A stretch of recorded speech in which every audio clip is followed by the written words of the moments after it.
और चलिए इस चर्चा को आगे बढ़ाते हैं। खास मेहमान हमारे साथ जुड़ चुके हैं, उनसे आपको रूबरू करवाते हैं। बीजेपी प्रवक्ता गौरव मिश्रा जुड़ चुके हैं, बहुत बहुत स्वागत है आपका। आप प्रवक्ता अभिषेक गुप्ता हमारे साथ जुड़ चुके हैं, आपका भी बहुत बहुत स्वागत है। वरिष्ठ पत्रकार अमिताभ कुमार हमारे साथ जुड़ चुके हैं, आपका भी बहुत बहुत स्वागत है। सब आगे बढ़े मिला। अब ऐसे में देखिए दिल्ली की सिर्फ दिल्ली एक प्रदेश ही लेते हैं। दिल्ली में कई तरह की जिन्हें स्पष्ट रूप से हुआ, नई मुख्यमंत्री भी जो आगे बिल्कुल अमिताभ जी, क्योंकि देखिए जिस तरीके से बीजेपी ने ये बड़ा फैसला लिया है महिला मुख्यमंत्री का, कहीं ना कहीं जो और महिलाएं हैं जो चुनाव के टाइम पे भी जो सक्रिय रही है और राजनीति में भी जो आगे अपनी सक्रियता दिखाना चाहती है, भागीदारी दिखाती है, उनके लिए भी कहीं ना कहीं एक महत्वपूर्ण कदम ये माना जा सकता है।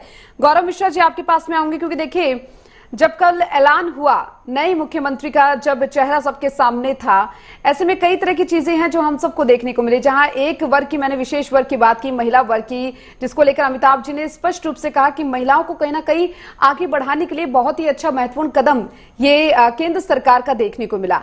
अब ऐसे में देखिए दिल्ली की बात कर लेते हैं। दिल्ली में कई तरह की समस्याएं हैं, दिल्ली में पानी, बिजली, प्रदूषण, कई तरह की समस्याएं। अब उन सभी को लेकर क्या लगता है, क्या चुनौतियां रेखा गुप्ता के सामने आने वाली हैं?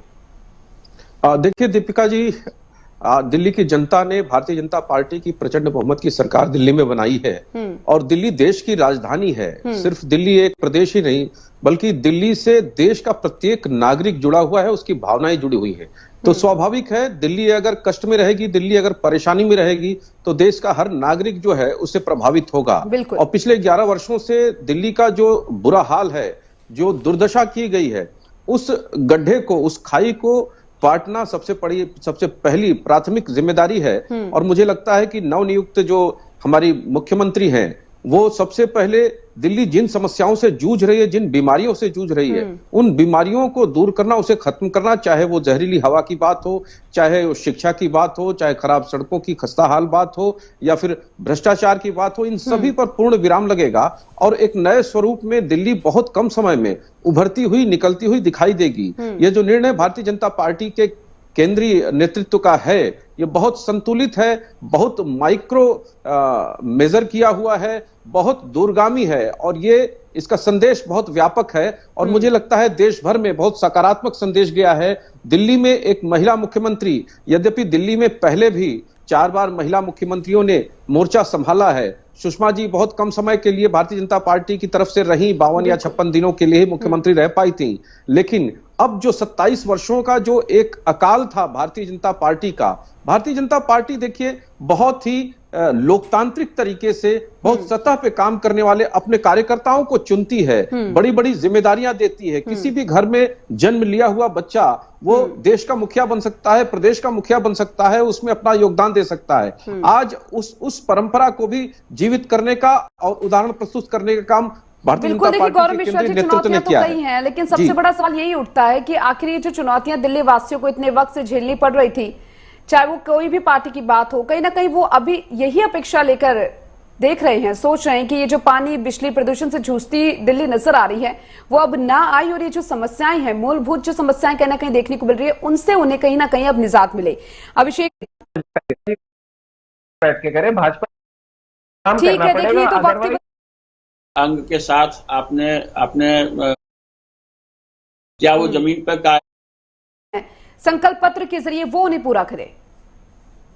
देखिए दीपिका जी, अगर दिल्ली की से वादे किए हैं, वो 25 में भाजपा भी झूठे वादे नहीं करती। पिछले किस तरीके से करते हैं मिश्रा जी, देखिए ये साफ कर बिठाया। ठीक है, तो मैं तो एक अच्छी बात ही बोल रहा हूँ, भाजपा को बहुमत मिला है, वो अपना काम करेंगे, हम उनका सपोर्ट करेंगे, यही तो मैं बोल रहा हूँ। ठीक है अभिषेक जी। गौरव मिश्रा जी, देखिए ये साफ कहते हुए नजर आ रहे हैं कि कई चुनावी वादे आप लोगों ने कर दिए हैं, संकल्प पत्र में बहुत सी घोषणाएं आप लोगों के द्वारा की गई है, लेकिन उन चुनावी वादों पर आप लोग काम किस तरीके से करते हैं और दिल्ली की जनता से जो वादे आपने किए वो किस तरीके से पूरा करते हैं, वो ज्यादा मैटर करता है। तो उन पर किस तरीके से काम किया जाएगा आगे? देखिए दीपिका जी, पिछले 11 वर्षों में दिल्ली की जनता ने झूठ, मक्कारी, बेईमानी, भ्रष्टाचार और झूठे वादे, इन्हीं को झेला है। लेकिन भारतीय जनता पार्टी कहीं भी झूठे वादे नहीं करती, जो कहती है उसको जमीन पर करके दिखाती है और यही भरोसा, यही विश्वास जनता ने दिखाया है भारतीय जनता पार्टी के साथ, इसलिए वहां पर प्रचंड बहुमत की सरकार बनाई है। और मैं आपको भरोसे के साथ, विश्वास के साथ कह सकता हूं कि दिल्ली जिन जिन समस्याओं से जूझ रही है, वो सारी समस्याओं का समूल नाश, संपूर्ण निराकरण होगा। चाहे वो झुग्गियों की समस्या हो, चाहे सड़कों की समस्या हो, यमुना जी की समस्या हो। जिस तरह से हरियाणा को इन्होंने बदनाम करने का, कलंकित करने का काम किया कि जहर मिला दिया गया, इस तरह की बातें करना, अपने को मालिक मान लेना दिल्ली का। दिल्ली की जनता ने बता दिया कि तुम मालिक नहीं हो, अब तुम्हारी जरूरत भी नहीं है, तुम्हारी मॉनिटरिंग की भी जरूरत नहीं है। ये सरकार स्वयं सक्षम है और सारी समस्याओं को चिन्हित कर चुकी है। हमारे नेता, हमारे कार्यकर्ता स्वयं, उनका अपना एक व्यापक सिस्टम है, सूचना तंत्र है और समस्याओं को चिन्हित करने का, उनके निराकरण का एक समाधान है हमारे पास। और उस आधार पर केंद्र सरकार की, डबल इंजन की सरकार दिल्ली की उन सारी समस्याओं को हल करेगी और विश्व स्तरीय दिल्ली बन करके उभरेगी। ये पूरा देश देखेगा और दुनिया देखेगी। मुझे लगता है कि अब इनके सलाह की आवश्यकता नहीं है। ये पंजाब में क्या कर रहे हैं, ये सबकी अकाउंटेबिलिटी तय करते हैं और खुद झूठ और भ्रम और झूठे झूठे सपने बेचने का कारोबार करते हैं। इस तरीके से जनता को मूर्ख समझते हैं। जनता को मूर्ख बनाने के दिन अब चले गए। वहां पर काम करने वाली, जमीन पर उतर करके रिजल्ट देने वाली एक सरकार आ गई है और मुझे लगता है कि आप समय दीजिए, देखिए सभी दूध का दूध, पानी का पानी हो जाएगा।